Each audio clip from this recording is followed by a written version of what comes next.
नाही, बाप्पांनी सांगितलं चेक करून घ्या, लय काय काय बोगस व्हायला लागले म्हणून आधी चेक करत होतो, बाकी काय नाही.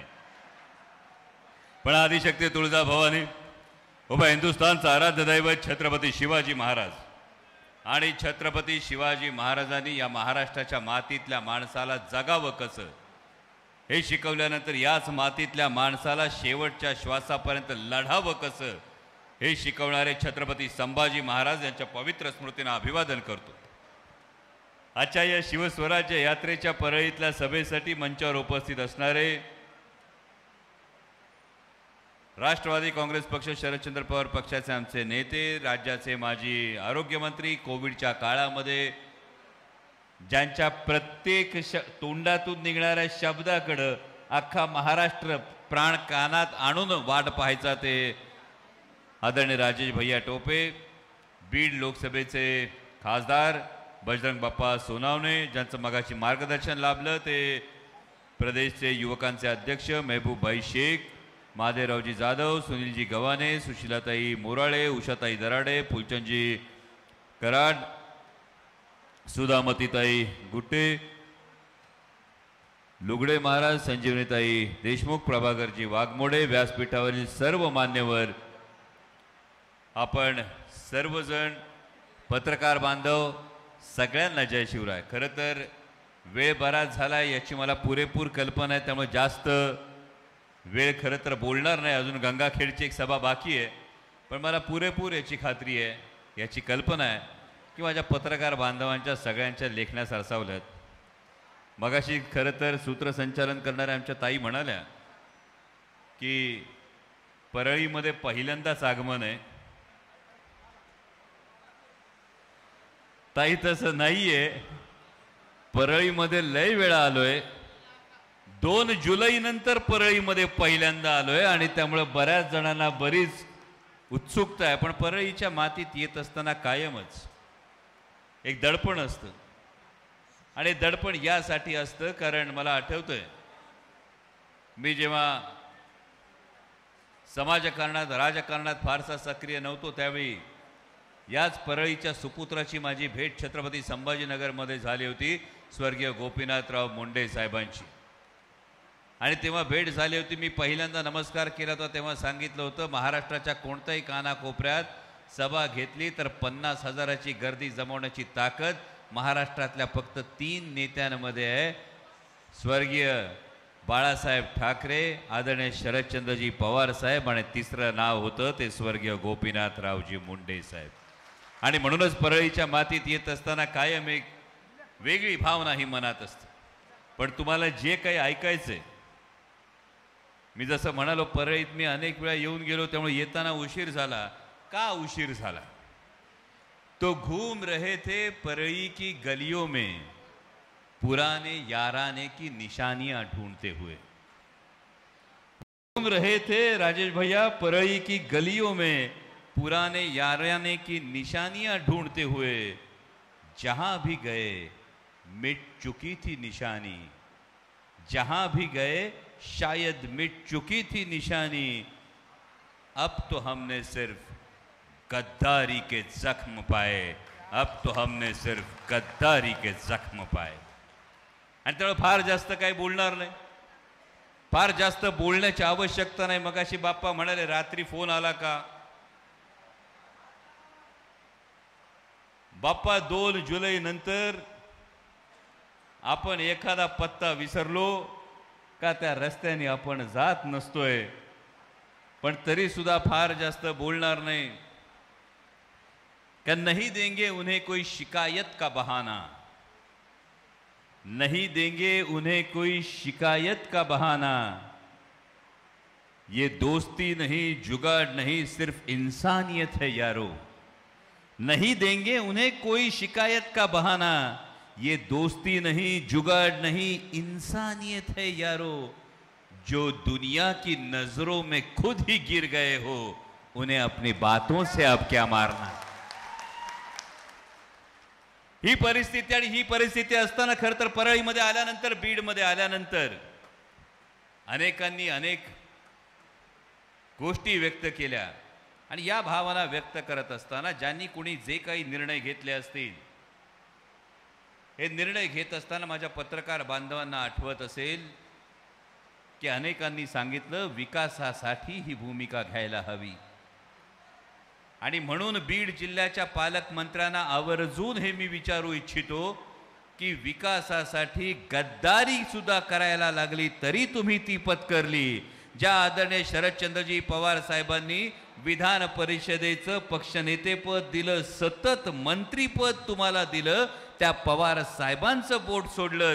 तुम्ही हे सगळं विकासासाठी जर केलं असलं तर या बीड जिल्ह्यातल्या या परळीतल्या माझ्या प्रत्येक तरुणाला याचं उत्तर द्या की या गद्दारीपोटी या विकासापोटी माझ्या किती तरुणांना रोजगार मिळेल असे उद्योगधंदे तुम्ही आणले. माझ्या बीड जिल्ह्यातला तरुण आज बेरोजगार आहे. अशी किती गुंतवणूक तुम्ही आणली याचं बीड जिल्ह्याला उत्तर द्या. इतकंच कशाला, आता विधानसभेच्या निवडणुका आहेत. विधानसभा निवडणुकांच्या अंगानं अनेक योजना येत आहेत. भावांनो, मागच्या अनुभवावरून शान व्हावं माणसानं. कायम एक गोष्ट लक्षात ठेवा, लोकसभेच्या आधी बजरंग बाप्पांच्या निवडणुकीच्या आधी नमो महारोजगार मेळावे लागत होते. आठवते का मेळावा? आता नमो महारोजगार मेळावा जिथं जिथं झाला तिथं तिथं किती तरुणांना रोजगार मिळाला त्याचा विचार करा. आणि एकदा लोकसभेची निवडणूक झाली का नंतर एक बी मेळावा का नाही हे विकासासाठी गेलेल्यांना विचारल्याशिवाय सोडू नका, एवढीच माझी कळकळीची विनंती. या निवडणुकीवरून आठवलं, मगाशी बाप्पा म्हणाले, महबूब भाई म्हणाले, आमच्या गुटेताई म्हणाल्या की परळीचा आमदार बदलायचा आहे, बीडचा पालकमंत्री बदलायचा आहे. काय टेन्शन घेऊ नका, मी जास्त बोलणार नाही, कारण स्वतः निवडणूक आयोगानं कबुली दिली आहे. आज दुपारी 3 वाजता निवडणूक आयोगाची पत्रकार परिषद झाली. एका अर्थी निवडणूक आयोगानं अप्रत्यक्ष कबुली दिली, महायुतीचं सरकार घाबरलंय, महायुतीचं सरकार जाणार ही काळ्या दगडावरची रेघ आहे. आता पत्रकार बांधव विचारतील असं कधी बोलले? साधा विचार करा, गेली 15 वर्ष भावांनो, म्हणजे तुम्ही ही जी 66,000 मतं दिली ना आमच्या बजरंग बाप्पाला, या 66,000 स्वाभिमानी मतांची ताकद काय ती लक्षात घ्या. राष्ट्रवादी काँग्रेस पक्ष, शरदचंद्र पवार पक्षाचे 10 पैकी 8 खासदार निवडून देण्याची ताकद काय ती लक्षात घ्या. 48 पैकी 31 खासदार महाविकास आघाडीचे निवडून देण्याची ताकद काय ती लक्षात घ्या. गेली 15 वर्ष महाराष्ट्र आणि हरियाणा या 2 राज्यांच्या निवडणुका सोबत होत होत्या. किती वर्ष? 15 वर्ष महाराष्ट्र आणि हरियाणाच्या निवडणुका सोबत होत होत्या. 15 वर्षात पहिल्यांदाच महाराष्ट्राची निवडणूक थोडी पुढे ढकलली. म्हणजे पोराचा अभ्यास झाला नाही, पोरांनी वशिला लावला आणि सांगितलं परीक्षा थोडी पुढे ढकला, आम्ही नापास होतोय का काय, अशी अवस्था महायुती सरकारची झाली आहे. आणि त्यामुळे ही काळ्या दगडावरची रेघ आहे. आता योजनांचा सुळसुळाट झालाय. या योजना त्या योजना, म्हणजे मगाशी सुद्धा मी सांगितलं, इथं कुणाची डोक्याच्या तेलाची जर एजन्सी असेल, इथं कुणाची जर डोक्याच्या, नाही चांगलं बोलतोय, केसांना चांगल्या आरोग्याच्या तेलाची जर एजन्सी असेल तर सगळ्यात जास्त धंदा आता मंत्रालयात होणार आहे. कारण मंत्रालयातले अधिकारी पार केस उपटू उपटू थकलेत. कारण रोज एक फाईल येते, काढ ही योजना, काढ ती योजना, काढ ती योजना. मला सांगा ताई, जर दादल्यांनी रोज पाहुणे आणायला सुरुवात केली, घरात चहा एवढीसा, दूध एवढीस, साखर एवढीस, आणि तो म्हणला रोज नुसताच कर चहा, कर चहा, कर चहा, कसं जमतंय? तसंच ताई सरकारच्या तिजोरीचं झालंय. तिजोरीत नाही आणा आणि सरकार म्हणते मला बाजीराव म्हणा. या परिस्थिती ही सरकारची झाली. आणि त्यामुळे सरकारी अधिकारी, मंत्रालयातले कर्मचारी सुद्धा अक्षरशः मेटाकुटीला आले. आणि निवडणूक लांबणीवर का टाकायची भावांनो? कारण या लोकांना वाटलं होतं गुलाबी रंग दिल्यानं काहीतरी गोष्टी बदलतील. अजून परळी गुलाबी कशी झाली नाही तेच मला कळलं नाही. हा होईल होईल गॅरंटी आहे.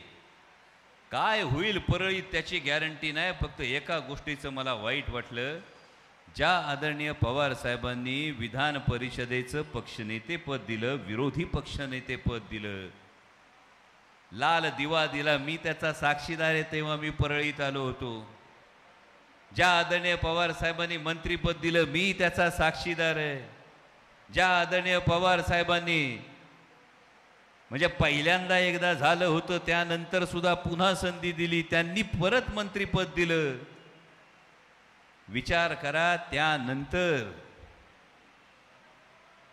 देशाचे गृहमंत्री अमितभाई शहा पुण्यात आले होते. पुण्यात आल्यानंतर अमितभाई शहा हे म्हणाले आदरणीय पवार साहेबांना की आदरणीय पवार साहेब भ्रष्टाचारांचे सरदार आहेत. ज्या माणसाला विरोधी पक्ष नेतेपद दिलं, ज्या माणसाला वारंवार मंत्रीपद दिलं, ज्या माणसावर आरोप जरी झाले तरी सुद्धा पवार साहेबांनी पांघरून घातलं, त्या माणसानं हे म्हणावं की अमितभाई म्हणतात तर त्यामध्ये तथ्य असेल. म्हणजे कुठंतरी काळजाला घरं पडली, कुठंतरी काळजाला चरे पडले. ही गोष्ट सुद्धा याच ठिकाणी घडली. याचं खरं तर वैषम्य आहे. आणि म्हणून शिवस्वराज्य यात्रेच्या निमित्ताने येत असताना एका गोष्टीची आठवण आली राजेश भैया.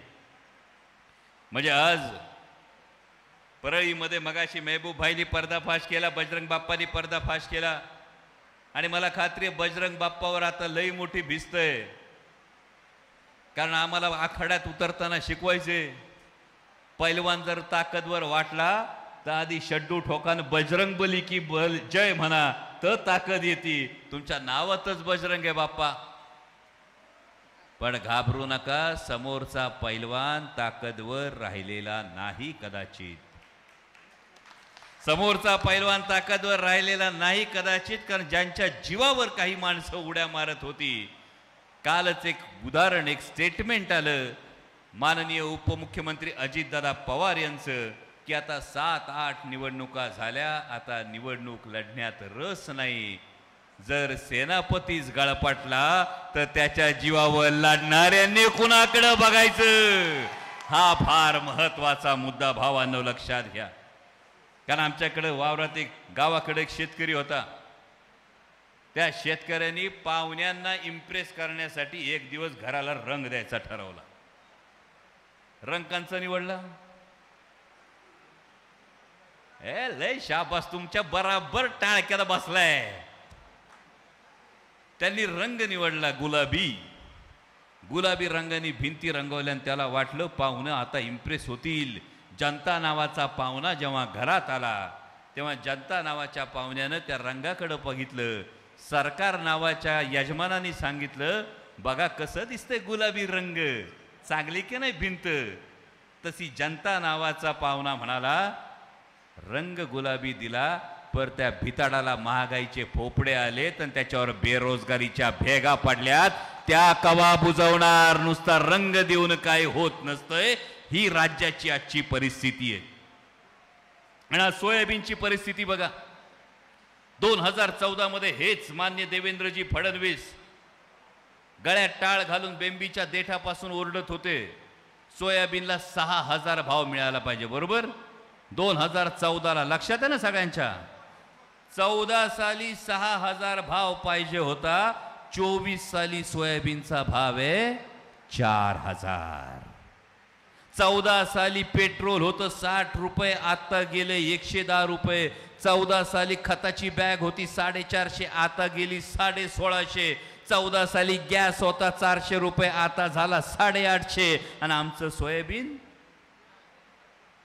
14 साली पाहिजे होतं 6,000, आता होते 4,000. भावा हो, कट्ट्यामाग 1200 ते 1500 रुपयाचा घाटा व्हायलाय तुमचा. जर कट्ट्यामाग 1200-1500चा घाटा होत असेल तर विचार करा एकरात किती कट्टे काढता? 10 कट्टे का 15 कट्टे? 20 कट्टे काढताय. म्हणजे आता विचार करा एकरामाग नुकसान किती झालं? 30,000चं नुकसान झालं. एकरामाग एका सोयाबीन उत्पादक शेतकऱ्याचं 30,000चं नुकसान होतंय. आणि सरकार काय म्हणते, घ्या गुलाबी रंग, हातात टेकवतोय 1500 रुपये. माझी लाडकी बहीण म्हणते, अरे दाजीच्या सोयाबीनचं 30,000चं नुकसान करायला आणि 1500 मध्ये ओवाळणी काढवायला लागला. दाजीच्या सोयाबीनचं नुकसान तर बघा ना 30,000चं व्हायलंय. तरी भाऊ काय म्हणला की नाही ताई 1500 रुपये ओवाळणी घे. ताईने विचारलं, अरे दादा तुझ्या सरकारमध्ये 2.5 लाख पद रिक्त आहेत. आम्ही आरक्षणासाठी भांडतोय, आम्ही नोकरीसाठी भांडतोय, आम्ही आमच्या हक्कासाठी भांडतोय, पण सरकारमध्ये 2.5 लाख पद रिक्त आहेत. या 2.5 लाख पदांच्या पगाराची तरतूद केली जाती भावांनो, पण ते तुमच्या गोरगरिबाच्या खिशात येत नाही. ज्यांचा हक्क आहे त्या तरुणांना त्या नोकऱ्या मिळत नाही. मग या 2.5 लाख पदांचा पगार हा अशा योजनांमध्ये वळवला जातो आणि म्हणून सरकारचं फावतंय. ही 2.5 लाख पद रिक्त आहेत. मग बहीण भावाला म्हणती की 1500च्या ओवाळणीचं ठीक आहे, पण भाच्याच्या नोकरीचं काय याचा विचार करा. पण भाच्याला जेव्हा नोकरी पाहिजे असते ना, तो भाचा जातो IBPS ची परीक्षा घ्यायला. IBPS ची परीक्षा आणि समाज कल्याण विभागाची परीक्षा परवा 18 ऑगस्टला दोन्ही परीक्षा एकाच दिवशी आहेत. बरं 25 ऑगस्टला IBPS ची क्लर्क पदाची परीक्षा आणि MPSC ची पूर्व परीक्षा एकाच दिवशी आहेत. एकाच दिवशी 2 परीक्षा द्यायला सांगतात, तेव्हा आमच्या लाखो तरुणांना त्यांच्या रोजगारापासून वंचित ठेवण्याचं पाप हे महायुतीचं सरकार करतंय. आणि म्हणून ओवाळणी दिली तरी बहिणीला प्रश्न पडलाय, भाच्याच्या नोकरीचं काय हा मोठा प्रश्न पडलाय. आणि आता खरं तर आदरणीय दादा म्हणाले, आदरणीय अजितदादांनी एक विधान केलं, मी तर डोक्याला हात लावला बा. आदरणीय दादा म्हणाले की महायुतीचं सरकार जर राज्यात आलं तर जसं आंध्र प्रदेशनी भरपूर निधी आणला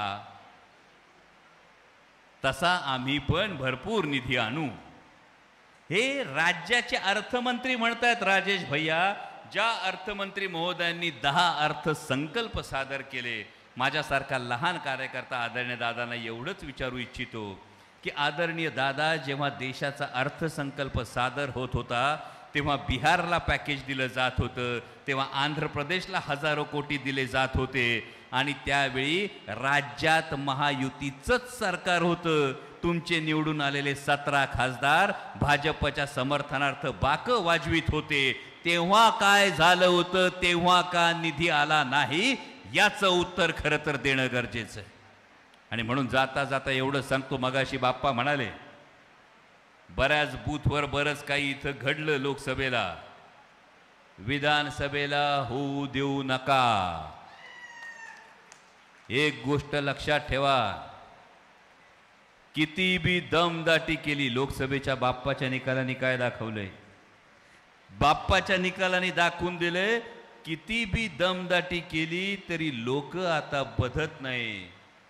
बघतोस तोला बघून घेतो, स्वाभिमानाला आमच्या खपत नाही. किती बी दमदाटी केली तरी लोक आता बदत नाहीत. बघतोच तोला बघून घेतो, स्वाभिमानाला आमच्या खपत नाही. वस्तू चोरली, रंग बदलला. वस्तू रंग बदलला तरी चोरी काही लपत नाही. स्वार्थासाठी बाप बदलला तर जनतेला ते खपत नाही. घड्याळ जरी चोरलं आमचं, अरे घड्याळ जरी चोरलं आमचं तरी वेळ फक्त आमची आहे. रंग बदला, जॅकेट घाला, हवा पवार साहेबांचीच आहे, हवा पवार साहेबांचीच आहे. एवढी गोष्ट फक्त ध्यानात ठेवा. जाता जाता इतिहासातला एक दाखला देतो. इतिहासामध्ये एक उदाहरण झालं होतं. छत्रपती संभाजी महाराज, छत्रपती शिवाजी महाराजांचं देहावसान होत असताना छत्रपती शिवाजी महाराजांना आजारी पाहून कारभाऱ्यांनी कट रचला होता आणि हा कट रचत असताना संभाजी राजांनी कट पकडला. कारभाऱ्यांना एकदा माफी दिली, मानाची पद परत दिली, पण छत्रपती संभाजी महाराजांच्या राज्याभिषेकाच्या वेळी कारभाऱ्यांनी दुसऱ्यांदा कट केला. एकदा माफी दिली, दुसऱ्यांदा छत्रपती संभाजी महाराजांनी कटकऱ्यांना हत्तीच्या पायी दिलं. तसंच जनतेनं हा निकाल घ्यावा आणि येत्या निवडणुकीत, येत्या विधानसभेला परळीमध्ये महाविकास आघाडीचाच उमेदवार विजय होईल अशी अपेक्षा व्यक्त करतो आणि थांबतो. धन्यवाद. जय शिवराय. त्यानंतर आभार प्रदर्शन करतील तालुका अध्यक्ष देवराव लुगडे महाराज.